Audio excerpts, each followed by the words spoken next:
The sacred hunting grounds. For over 10,000 years, the Corvan Empire had ruled the outer rim of the galaxy with an iron fist.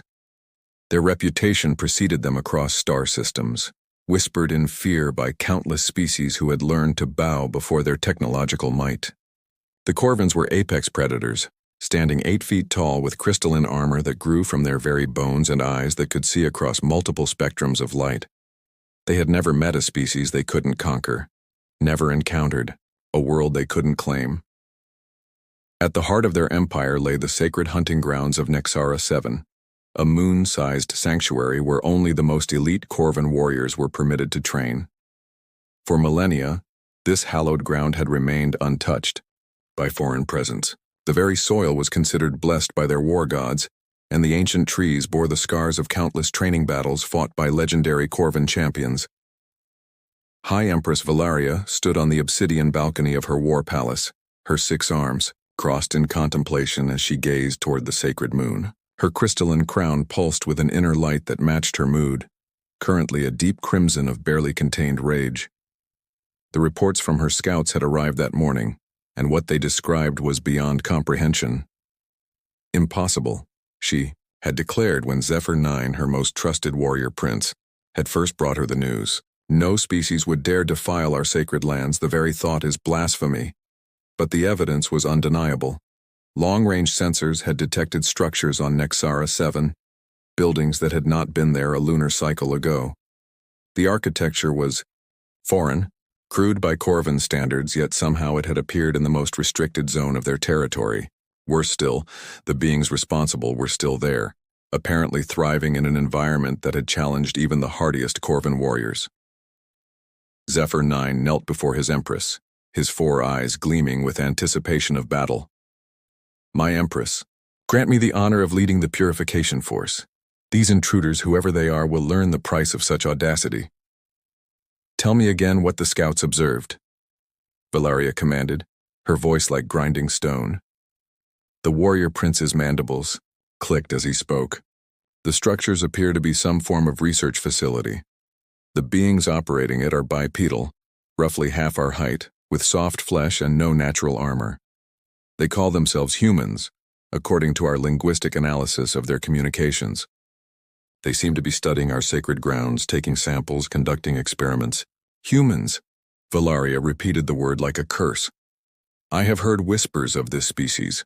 They emerged from a backwater system only recently, yet they have been expanding rapidly through the Middle Territories. Some say they are clever, but cleverness means little against Corvan strength. What the Empress didn't know was that the human presence on Nexara 7 was no accident. Captain Jackson Steele had chosen this location specifically because of its significance to the Corvan Empire. A former military strategist turned explorer, Jackson understood that sometimes the best defense was a bold offense. If humanity was going to survive in a galaxy full of hostile aliens, they needed to make a statement that couldn't be ignored.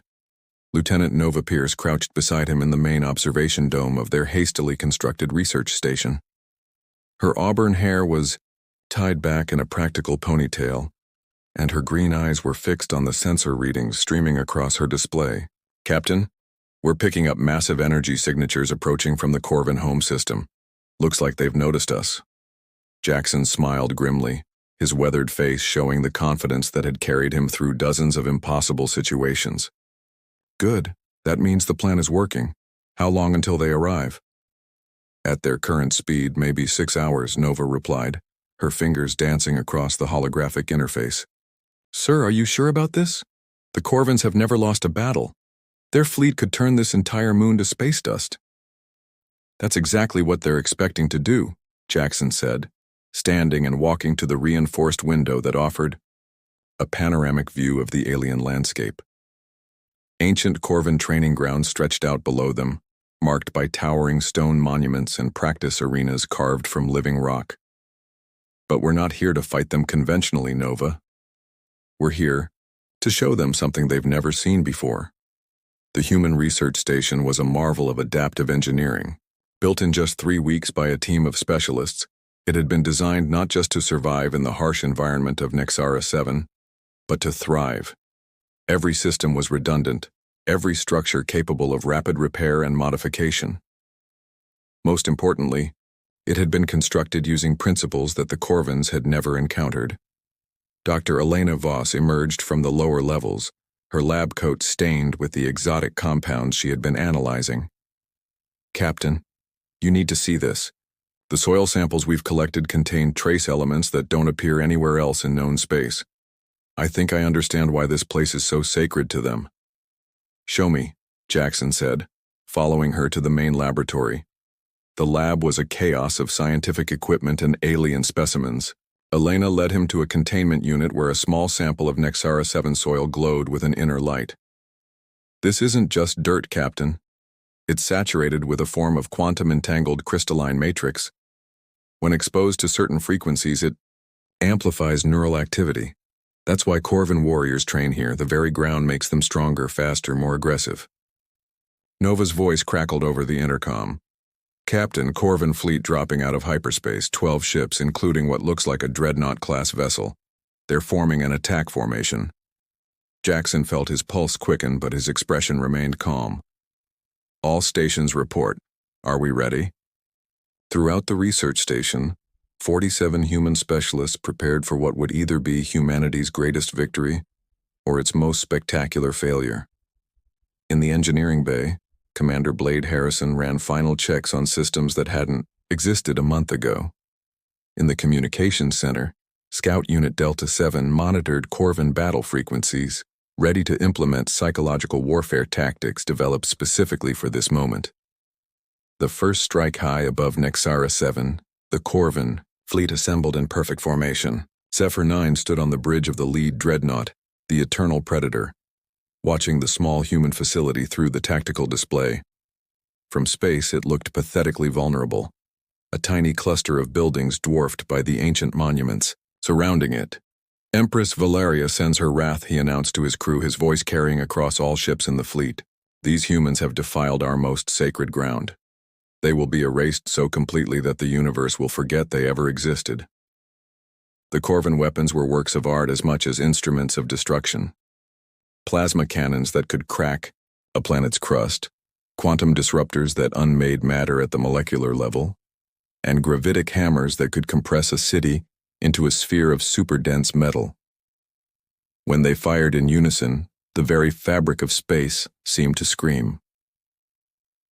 The first salvo struck the human research station with enough force to vaporize a mountain. Brilliant white light engulfed the facility as energies beyond comprehension tore through its defenses. Zephyr 9 watched with satisfaction as explosions bloomed across the surface of the sacred moon. But when the light faded and the sensors cleared, something was wrong. The human station was still there, not undamaged. Sections of it were clearly destroyed, metal twisted and buildings collapsed. But the core structure remained intact, and even as they watched, construction drones were emerging from hidden bays, beginning repair operations with impossible speed. "Impossible," one of Zephyr 9's lieutenants hissed. "No shield technology can withstand a full Corvin bombardment." "It's not shields," another officer reported, studying the sensor data. "The entire facility is designed with adaptive architecture. When one section is destroyed, the others reconfigure to maintain structural integrity. And those repair drones, they're using our own attack energy to power their reconstruction efforts." Zephyr 9's four eyes narrowed as he studied the tactical display.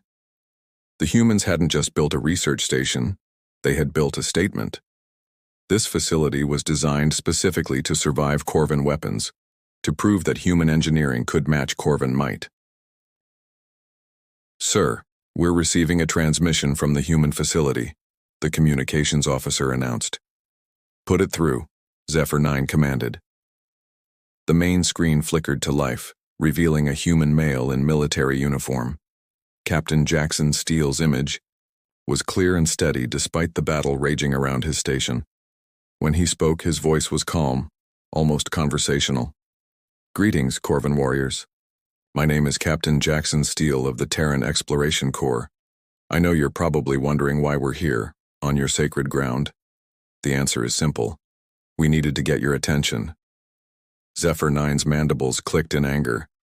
"You dare address me directly, soft flesh? You have violated our most sacred—" "I know exactly what we've violated," Jackson interrupted, his green eyes hard as steel. "And I know exactly what you're going to do about it. You're going to keep shooting at us. We're going to keep rebuilding, and eventually you're going to realize that this isn't a battle you can win the old way." "The old way?" Zephyr 9 snarled. "There is only one way, the Corvin way. We are the apex predators of this galaxy." Jackson smiled, and there was something predatory in that expression that made several Corvin officers step back from their stations. "That's where you're wrong, Zephyr 9. You see, we've been studying you for a long time. We know your tactics, your weapons, your psychology. And we've discovered something interesting. You've never fought a species that actually fought back." The human captain gestured to something off-screen, and the tactical display on the Corvin bridge suddenly erupted with new contacts. Dozens of small craft were rising from concealed positions across Nexara 7's surface, their signatures previously hidden by the moon's natural interference. "You've spent 10,000 years conquering species that surrendered when they saw your ships," Jackson continued. "You've never faced an enemy that studied your weaknesses, adapted to your strengths, and prepared specifically to defeat you. Today that changes." The small human craft weren't fighters in any conventional sense. They were too small, too lightly armed, moving in patterns that defied standard military doctrine. But as they swarmed around the massive Corvin vessels, something unprecedented began to happen. The Corvin ship started to malfunction. "Report," Zephyr 9 roared as his bridge lights flickered. "Unknown energy interference," his chief engineer replied, panic creeping into his voice. "The human craft are emitting some kind of quantum disruption field. It's interfering with our crystalline control matrices." On the screen, Captain Steele's smile grew wider. "You see, we did our homework. Your technology is based on living crystal that responds to neural commands. Very impressive, very advanced. But it has one weakness. It can be confused by the right kind of electromagnetic interference. Turns out human brains generate exactly the right frequency." The truth was even more audacious than Zephyr 9 could have imagined. The humans hadn't just studied Corvin technology. They had found a way to turn the aliens' greatest strength against them. Every human pilot in those small craft was equipped with neural amplifiers that broadcast their brain waves at the specific frequency that disrupted Corvin biocrystal systems. As the great Corvin warships began to drift helplessly in space, their weapons offline and their navigation systems failing, Lieutenant Nova Pierce looked up from her station with undisguised admiration. "Captain, it's working. Their entire fleet is dead in the water." But Jackson's expression remained serious. "This is just the beginning, Nova. We've shown them they can be defeated.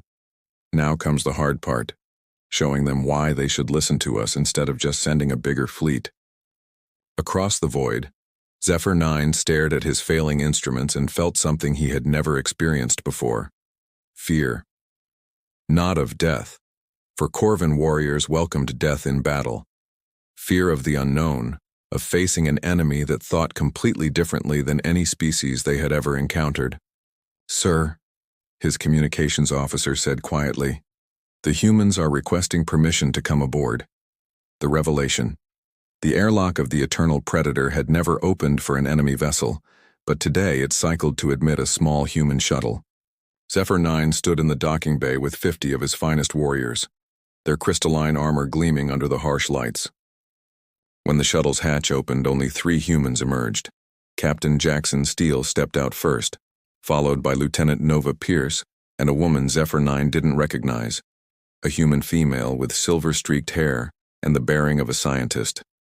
They wore no armor, carried no visible weapons, and showed no sign of fear despite being surrounded by beings who could tear them apart with their bare hands. "I am Dr. Elena Voss," the silver-haired woman said, her voice carrying clearly across the bay. "I'm here to show you something that will change everything you think you know about this war." Zephyr 9's mandibles clicked in confusion. "War? What war? You have violated our sacred ground and disabled our fleet. This is not war. This is terrorism." "Is it?" Dr. Voss asked, pulling out a small device that projected a holographic star map. "Tell me, Prince Zephyr 9, how many species has the Corvin Empire conquered in the past 1,000 years?" "We do not conquer," Zephyr 9 replied stiffly. We bring order to chaos. We civilize the primitive. The holographic display shifted, showing dozens of star systems marked in red. 237 species, Dr. Voss continued, as if he hadn't spoken. All of them now extinct, their worlds stripped of resources to fuel your empire's expansion. You call it civilization, we call it genocide. For the first time in his life, Zephyr 9 felt uncertain. The human's words carried a weight of truth that his warrior's pride couldn't simply dismiss. Those species were weak. They could not adapt to serve the greater order. Adapt to serve, Captain Steele repeated, stepping forward. That's an interesting way to describe slavery and extermination. But here's what really interests me, Prince. In all your thousands of years of conquest, have you ever wondered why no species has ever fought back successfully? Because we are superior, Zephyr 9 said, but his voice lacked its usual conviction. Dr. Voss manipulated her holographic display, and the star map zoomed in on a particular region of space. No, because you've been very careful to only attack species that couldn't threaten you. Look at this pattern. Every species you've civilized was either pre-industrial or had just achieved basic spaceflight. You've never once engaged a truly advanced civilization. The implications hit Zephyr 9 like a physical blow. You're suggesting that we are cowards? I'm suggesting that you're bullies, Nova Pierce said quietly. And bullies always fold when someone finally stands up to them. The tension in the docking bay was palpable. 50 Corvin warriors shifted restlessly, hands moving toward weapons, but Zephyr 9 held up one of his forearms to stop them. Something in the human's manner suggested they had more revelations to share. Show me, he said finally. Show me what you want me to see. Dr. Voss nodded and activated another function of her device. The holographic display now showed detailed scans of the Corvin warriors surrounding them. This is what we discovered when we analyzed samples from your sacred ground. Your people aren't naturally this aggressive, this militaristic. The quantum crystalline matrix in Nexara 7's soil, it's been gradually altering your brain chemistry for generations. The readings were undeniable. The Corvin warriors showed elevated levels of certain neurotransmitters, their brain patterns, modified by constant exposure to the sacred ground's unique properties. They had been literally drugged into aggression by their own most revered location. Lies, one of Zephyr 9's lieutenants snarled, but his voice shook with uncertainty. We can prove it, Captain Steele said. Your own medical records show that Corvin warriors who spend time away from the sacred worlds gradually become less aggressive, more cooperative.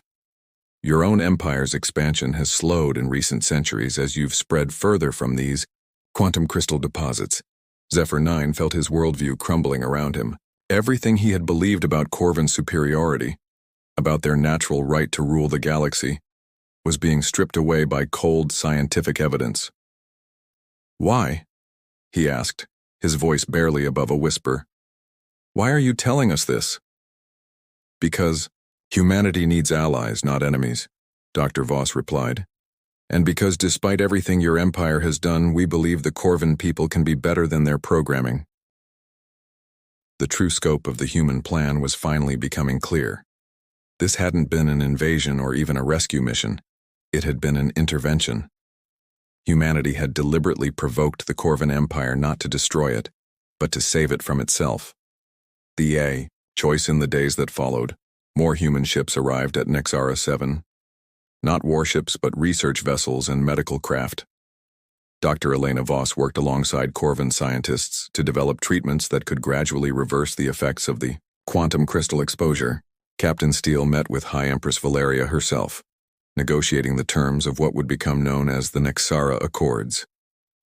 Commander Blade Harrison oversaw the most sensitive part of the operation, the gradual shutdown of the quantum crystal, amplification systems that had been built into Corvin sacred sites across their empire. It was delicate work, requiring the cooperation of Corvin engineers who were only beginning to understand how their own technology had been manipulated. But not all Corvins were ready to accept the truth. General Thex Prime, a veteran of 100 campaigns, stood before the assembled Corvin High Command and denounced the humans as deceivers and manipulators.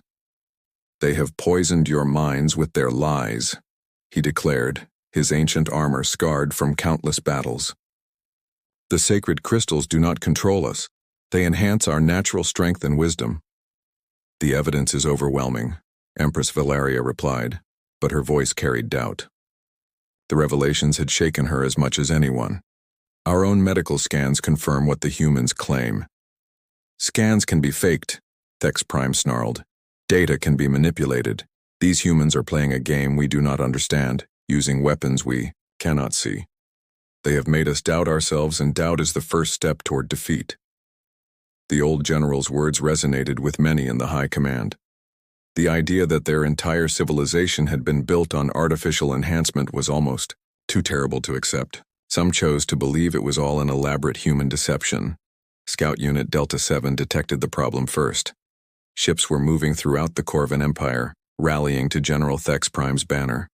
Warriors who refused to believe they had been chemically altered, who saw the human intervention as the ultimate insult to Corvin pride. Captain, Nova Pierce reported during an emergency briefing, we're tracking 17 Corvin fleets converging on this position. They're not here to negotiate. Jackson studied the tactical display grimly. How long do we have? Maybe 2 days before the first ships arrive, Commander Harrison replied. And these aren't the same forces we faced before. Thex Prime has pulled veterans from the core worlds, warriors who've had decades of crystal enhancement. They're going to be harder to stop. Dr. Voss looked up from her research station, exhaustion evident in her eyes. The treatment protocols aren't ready yet. We can neutralize the quantum crystal effects, but it takes weeks to fully cleanse the neural pathways. Most of the Corvin warriors coming here are still under the influence. So we're facing an enemy, fleet commanded by beings who are literally addicted to aggression, Jackson summarized. And our only allies are Corvins who are going through withdrawal.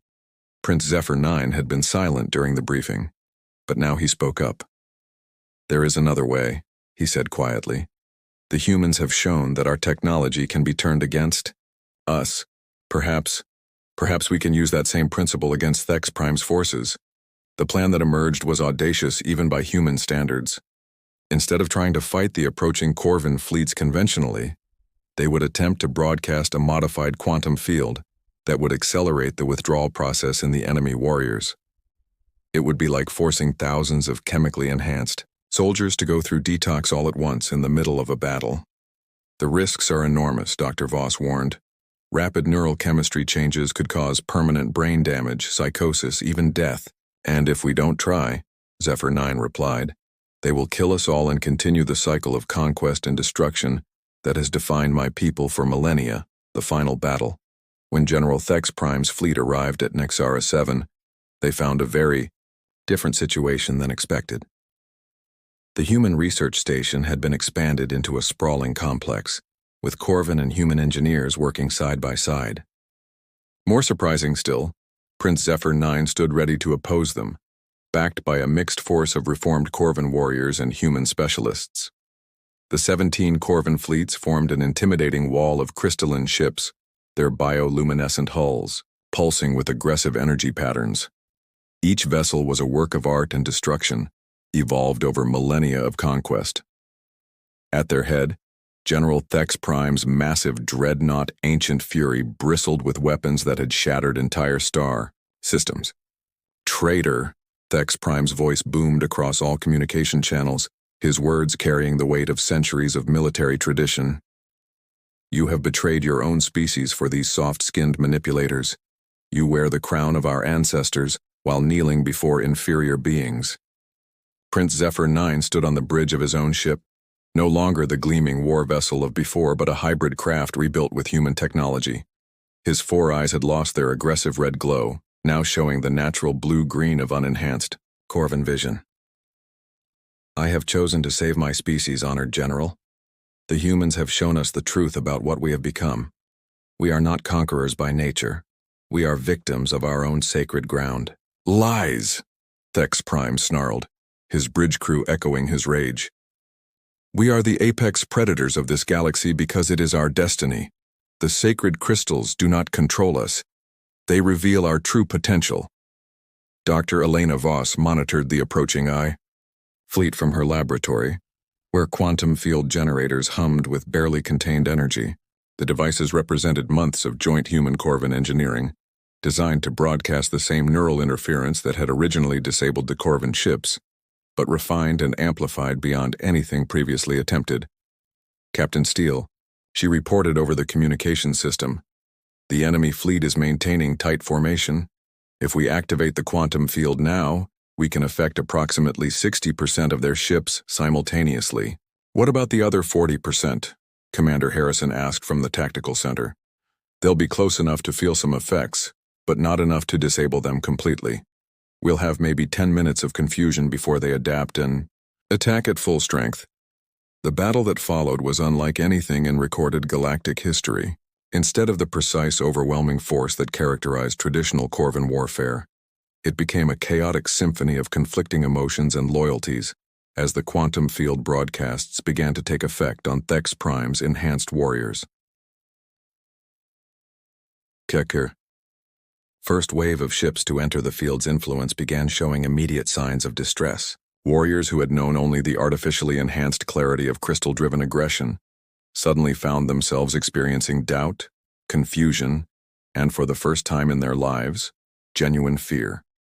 Some captains ordered their crews to press the attack with even greater ferocity, trying to fight through the mental interference.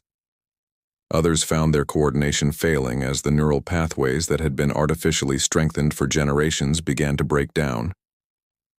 Captain Steele coordinated the defense from the main command center, watching as human tactics adapted in real time to the changing conditions. The human forces were vastly outnumbered, but they had advantages their enemies couldn't comprehend. Every human pilot, every gunner, every engineer had trained specifically for this moment, their minds clear and focused while their opponents struggled with chemically induced withdrawal.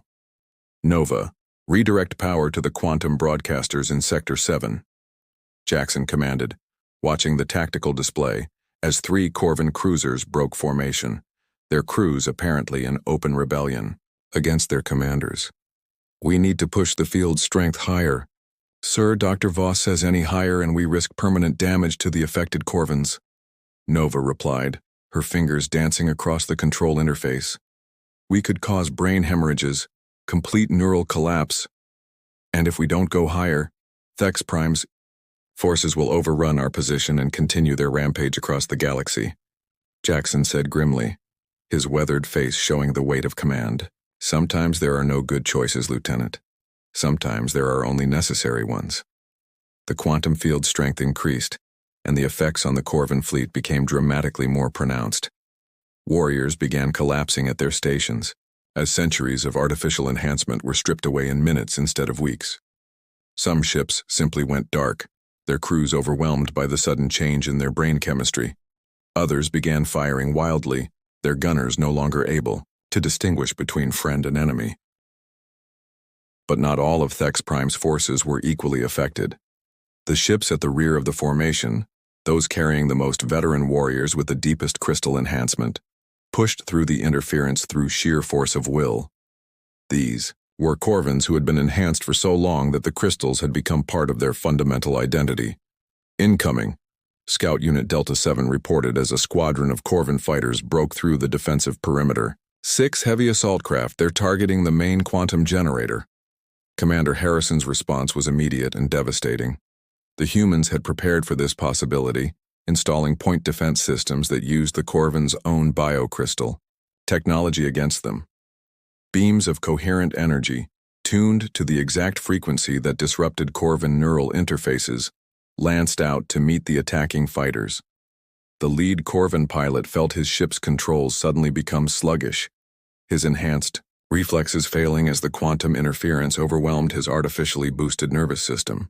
His fighter spiraled out of control, crashing into the ancient monuments that dotted Nixara 7's surface, monuments that had celebrated Corvin military might for thousands of years. But the real turning point came when General Thex Prime himself began to show signs of the quantum field effects. The ancient warrior had spent more time exposed to crystal enhancement than any other Corvin alive, his body and mind so thoroughly altered that he barely resembled his species' natural state. When that enhancement was suddenly challenged by The human broadcasts the change was catastrophic. On the bridge of the ancient fury, Thex Prime stumbled as waves of unfamiliar emotion crashed over him. For the first time in over a century, he felt genuine uncertainty. The cold clarity that had driven his military campaigns wavered, replaced by something he had almost forgotten: conscience. "General!" his aide called out, catching the ancient warrior as he fell to one knee. "The quantum interference, it's affecting your neural crown." The neural crown was the highest mark of Corvin military achievement, a crystalline interface that directly connected a warrior's mind to their ship's systems. Thex Prime had worn his for so long that removing it would mean certain death. But now, as the human broadcasts interfered with its function, memories began surfacing. Memories that the crystal enhancement had suppressed for decades. He remembered the first species his forces had civilized, a peaceful race of ocean dwellers who had surrendered without firing a shot. He remembered ordering their cities to be stripped of resources, their children taken for education in Corvin facilities. He remembered the moment when he had stopped thinking of other species as people and started thinking of them as obstacles to Corvin expansion. Commander Harrison watched through his tactical scope as the legendary general stumbled on his own bridge, confusion replacing the cold certainty that had driven him for over a century. "Target acquired," he reported to Captain Steele. "Thex Prime is vulnerable. I can end this right now." "No," Zephyr 9's voice cut across the communication channel. "He is my responsibility, my people's responsibility." The Prince's shuttle launched from the human station, its hybrid design allowing it to thread through the chaotic battle with unprecedented maneuverability. Corvin ships fired at him, but their targeting systems were compromised by the quantum interference. Human vessels provided covering fire, but Zephyr 9 was ultimately alone as he docked with Thex Prime's flagship. What followed was not a battle between warriors, but a conversation between two Corvins seeing their people clearly for the first time in generations. Thex Prime, his neural crown flickering with unstable energy, looked up at the young prince with eyes that were no longer artificially enhanced red, but the natural blue-green of his species. "I remember," the old general whispered, his voice breaking with the weight of centuries of suppressed memories. "I remember what we were before the crystals changed us. We were explorers, scientists, artists. We reached for the stars to learn, not to conquer." Zephyr 9 knelt beside his former enemy, placing one of his four hands on Thex Prime's shoulder. "We can be that again, honored general. The humans have shown us the path back to ourselves. The species we destroyed," Thex Prime continued, tears flowing down his crystalline cheeks. "The children we took, the worlds we stripped bare. How can we ever make amends for what we have done?" "By ensuring it never happens again," Zephyr 9 replied. "By using our strength to protect instead of conquer, to build instead of destroy." Throughout the fleet, similar scenes were playing out as the quantum field effects reached their peak intensity. Warriors who had known only the artificial clarity of crystal enhancement were experiencing the full range of natural emotion for the first time in their adult lives. Many wept, some raged, others simply sat in stunned silence as they processed the magnitude of what their empire had done. When it was over, the great Corvin fleet powered down their weapons. General Thex Prime, freed from the chemical enhancement that had driven his aggression for so long, officially surrendered his forces and requested permission to broadcast a message to the entire Corvin Empire. To all warriors of the Corvin fleets, his voice carried across subspace channels to every corner of their territory. "This is General Thex Prime. I stand before you not as your commander, but as a Corvin who has finally awakened from a 1,000-year nightmare. We are not the apex predators we believed ourselves to be. We are victims who became victimizers, changed by forces we did not understand. Today that changes. Today we choose to be better." The war was over, but the real work was just beginning. Epilogue: The New Alliance. 6 months later, Captain Jackson Steele stood once again on the observation deck of the research station, now transformed into the headquarters of the Galactic Rehabilitation Council. Through the transparent aluminum windows, He could see Corvin and human children playing together in the station's gardens, their laughter echoing through corridors that had once echoed with the sounds of war. Dr. Elena Voss approached, carrying a data tablet filled with promising reports. "The neural rehabilitation program is exceeding all expectations," she said with satisfaction. 87% of treated Corvins show complete reversal of aggression enhancement within 6 weeks. "And the other 13%? Jackson asked. "Choosing to maintain some level of enhancement, but channeling it into constructive activities, exploration, scientific research, artistic endeavors. It turns out that controlled aggression can be quite useful when properly directed." Lieutenant Nova Pierce joined them, now wearing the insignia of a full commander. "Sir, we're receiving reports from across the former Corvin Empire. 17 species that were thought extinct have been found in hidden enclaves, preserved by Corvin dissidents who couldn't bring themselves to complete the extermination orders." The rehabilitation of the Corvin Empire had become the largest humanitarian effort in galactic history. Hundreds of worlds were being restored, extinct species were being revived from genetic samples, and an entire civilization was learning to define itself by creation rather than conquest. Prince Zephyr 9, now calling himself simply Zephyr, had become the first democratically elected leader of the Corvin Republic. His inaugural address had been broadcast across the galaxy. "We were predators who thought we were gods. Now we choose to be people who help other people become more than they dreamed possible." As Jackson watched the sunset paint Nixara 7's sky, in brilliant colors he reflected on the strange turns that had brought them to this point. Humanity had entered the galactic stage expecting to fight for survival against superior alien civilizations. Instead, they had found themselves in the role of liberators, freeing their would-be conquerors from the very programming that had made them conquerors in the first place. The galaxy was a big place, full of wonders and dangers still to be discovered. But for the first time in millennia, it was also a place where different species could work together, learn from each other, and build something better than any of them could create alone. The war was over. The real adventure was just beginning.